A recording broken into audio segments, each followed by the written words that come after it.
Friends, welcome to my channel. आज मैं आपके लिए लेके आई हूँ बायोलॉजी के एमसीक्यू क्वेश्चंस। और बायोलॉजी के क्वेश्चन स्वास्थ्य विभाग और एएनएम जैसी मुख्य परीक्षाओं के लिए बहुत इंपॉर्टेंट होते हैं। कॉम्पिटिटिव एग्ज़ाम में बायोलॉजी के क्वेश्चन आते हैं और ये बहुत ही एक जाने माने बुक से मैंने बहुत ही डिटेल से निकाल के चीज़ें आपके लिए ले आई हूँ। तो चलिए शुरू करते हैं।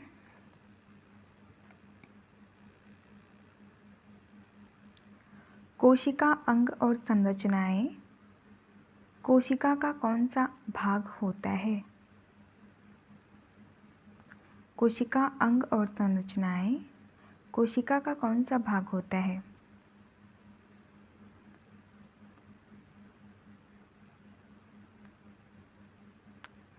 उपापचयी क्रियाओं का स्थल, मुख्य भाग, केवल जंतु कोशिका में उपस्थित, कोशिका भित्ति का निर्माण स्थल। इसका राइट आंसर होगा ऑप्शन नंबर बी, मुख्य भाग। कोशिका अंग और संरचनाएं। कोशिका का कौन सा भाग होता है?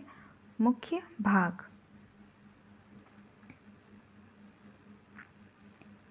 केंद्रक में कौन सा अम्ल पाया जाता है?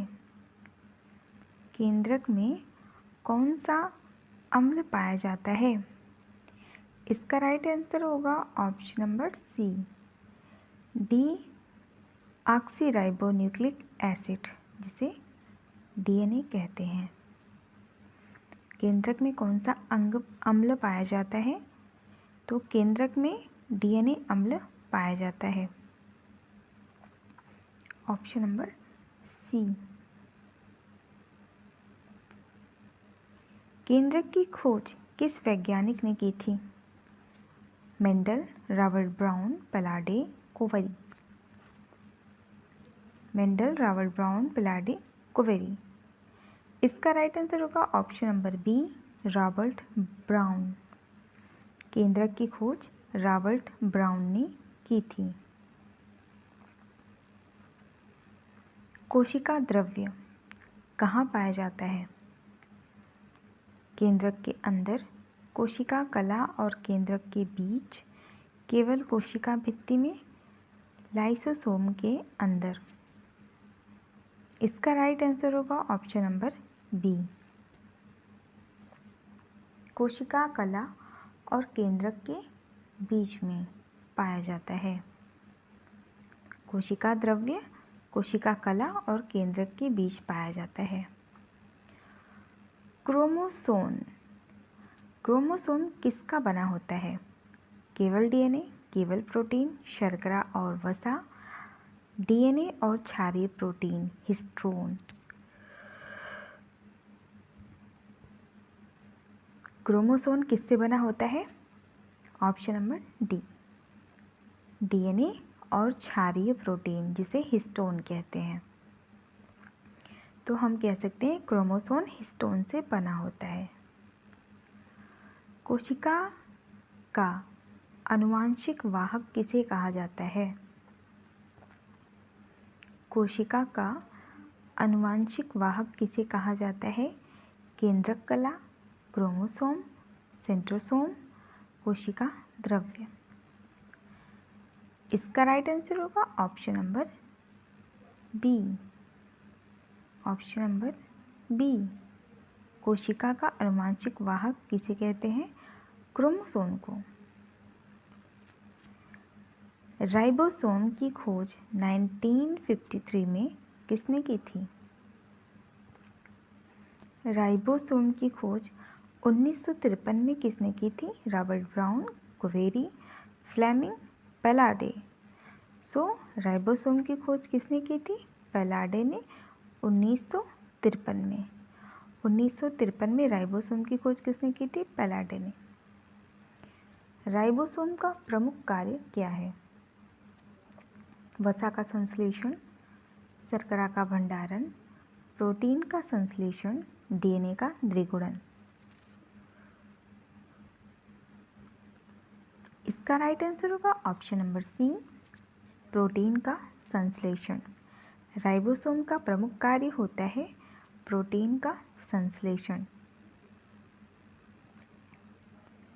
सेंट्रोसोम की खोज 1888 में किसने की थी? सेंट्रोसोम की खोज 1888 में किसने की थी? Palade, Boveri, Robert Hooke, Darlington.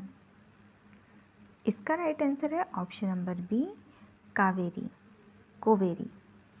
जो कोवेरी है, इन्होंने सेंट्रोसोम 1888 में खोज की थी। सेंट्रोसोम मुख्यतः किसमें पाया जाता है? केवल पादप कोशिका, केवल जीवाणु कोशिका,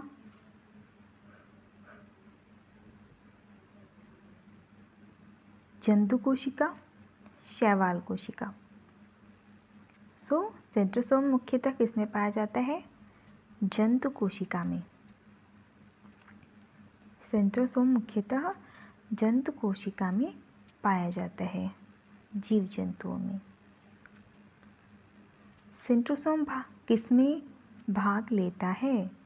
प्रकाश संश्लेषण, श्वसन, कोशिका विभाजन, उत्सर्जन। सेंट्रोसोम किसमें भाग लेता है? कोशिका विभाजन में।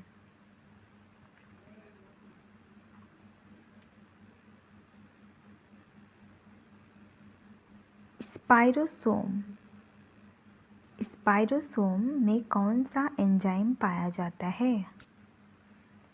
स्पाइरोसोम में कौन सा एंजाइम पाया जाता है? एमाइलेज, लाइपेज, हाइड्रोलाइटिक एवं ऑक्सीकृत पेप्सिन।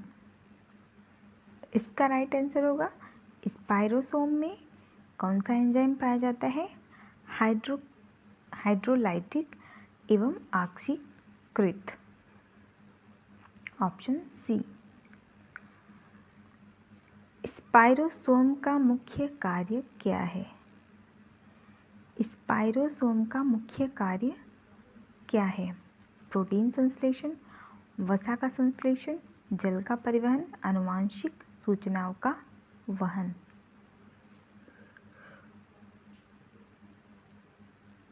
इसका राइट आंसर होगा ऑप्शन नंबर बी, वसा का संश्लेषण। वसा का संश्लेषण स्पाइरोसोम का मुख्य कार्य है।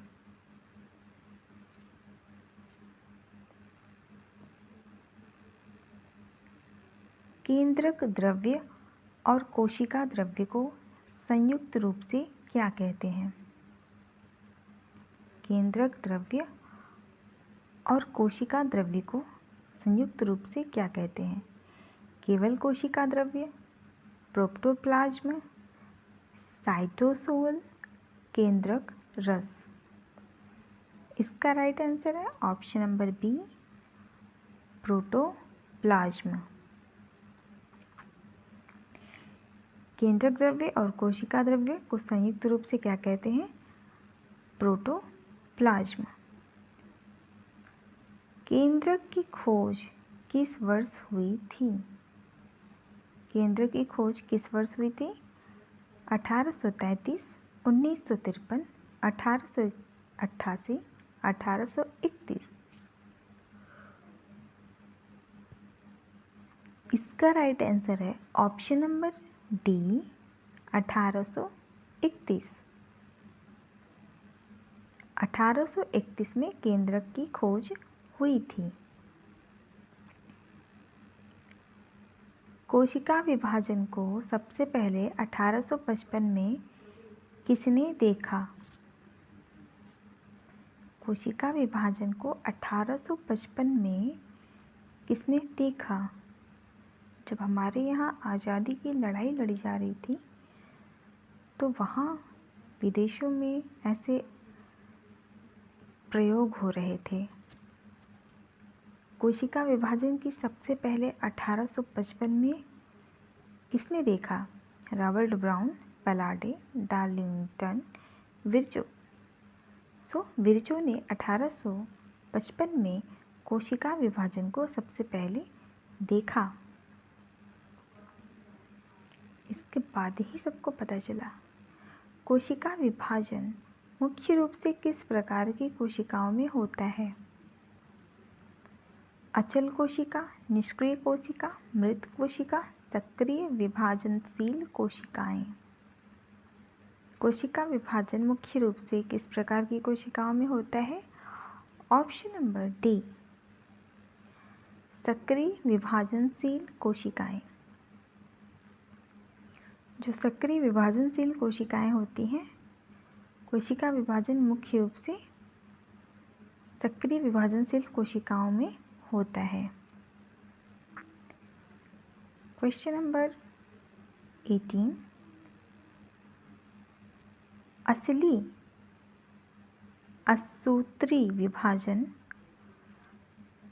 असूत्री विभाजन किस प्रकार की कोशिकाओं में होता है?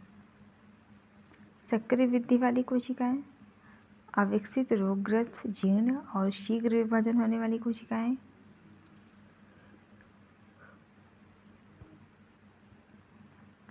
केवल जंतु कोशिका, केवल पादप कोशिका।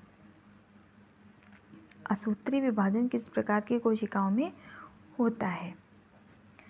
इसका राइट आंसर होगा ऑप्शन नंबर बी, अविकसित रोगग्रस्त जीर्ण और शीघ्र विभाजित होने वाली कोशिका में असूत्री विभाजन कोशिका का प्रकार होता है। असूत्री विभाजन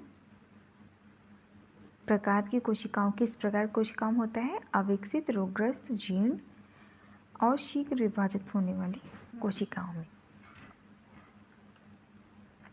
नेक्स्ट क्वेश्चन, विभाजन होने वाली कोशिकाएं असूत्री विभाजन का उदाहरण कौन सा है? असूत्री विभाजन का उदाहरण पूछ रहा है। स्पर्मेटोजेनेसिस, ओजेनेसिस, यीस्ट और शैवाल, घाव भरना। इसका राइट आंसर है ऑप्शन नंबर सी, यीस्ट और शैवाल असूत्री विभाजन का उदाहरण है। समसूत्री विभाजन का मुख्य कार्य क्या है? समसूत्री विभाजन का मुख्य कार्य क्या है? आनुवांशिक विविधता लाना, शारीरिक वृद्धि और मरम्मत करना, युग्मकों का निर्माण करना, गुणसूत्रों की संख्या को आधा करना। इसका राइट आंसर होगा ऑप्शन नंबर बी, समसूत्री विभाजन का प्रमुख कार्य शारीरिक वृद्धि और शरीर का मरम्मत करना। समसूत्री मरम्मत करते हैं। समसूत्री विभाजन किस प्रकार की कोशिकाओं में होता है? जनन कोशिका, कायिक कोशिका, केवल अणुवृत्त कोशिका, युग्मक कोशिका। तो इसका राइट आंसर होगा ऑप्शन नंबर बी, कायिक कोशिका। समसूत्री विभाजन कायिक कोशिका। अर्धसूत्री विभाजन को और किस नाम से जाना जाता है? समविभाजन, न्यूनीकरण विभाजन, प्रत्यक्ष विभाजन, द्विखंडन। इसका राइट आंसर होगा ऑप्शन नंबर बी, न्यूनीकरण विभाजन। नेक्स्ट क्वेश्चन, अर्धसूत्री विभाजन का प्रमुख उद्देश्य क्या है? कोशिका की मरम्मत, शरीर की वृद्धि, लैंगिक जनन करने वाले जीवों में युग्मक निर्माण करना, केवल घावों को भरना।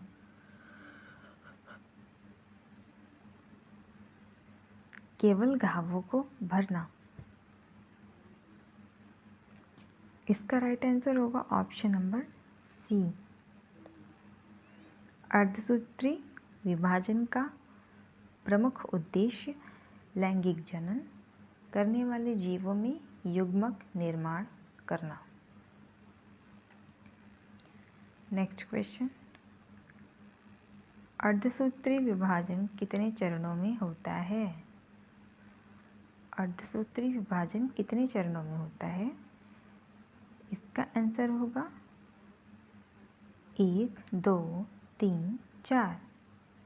राइट आंसर है अर्धसूत्री विभाजन 2 भागों में होता है। कितने भागों में अर्धसूत्री विभाजन होता है? 2 भागों में होता है। अर्धसूत्री विभाजन कैसा विभाजन होता है? न्यूनीकरण विभाजन, समसूत्री विभाजन के समान, असूत्री विभाजन, द्विखंडन। अर्धसूत्री विभाजन कैसा विभाजन होता है? समसूत्री विभाजन के समान। Question number 26। अर्धसूत्री विभाजन के किस चरण में जीन विनिमय होता है? अर्धसूत्री विभाजन के किस चरण में जीन विनिमय होता है? Leptotene, diplotene, metaphase, pachytene. इसका राइट आंसर है ऑप्शन नंबर डी। अर्धसूत्री विभाजन के किस चरण में 3 विनिमय होता है? पैकिटीन। पैकिटीन में 3 चरण होता है। सो फ्रेंड्स, आई होप आपको ये वीडियो अच्छी लगी होगी। अगर अच्छी लगी हो तो प्लीज़ लाइक, कमेंट, शेयर ज़रूर करें। चैनल पर नए हो तो चैनल को सब्सक्राइब कर लें। Thanks for watching.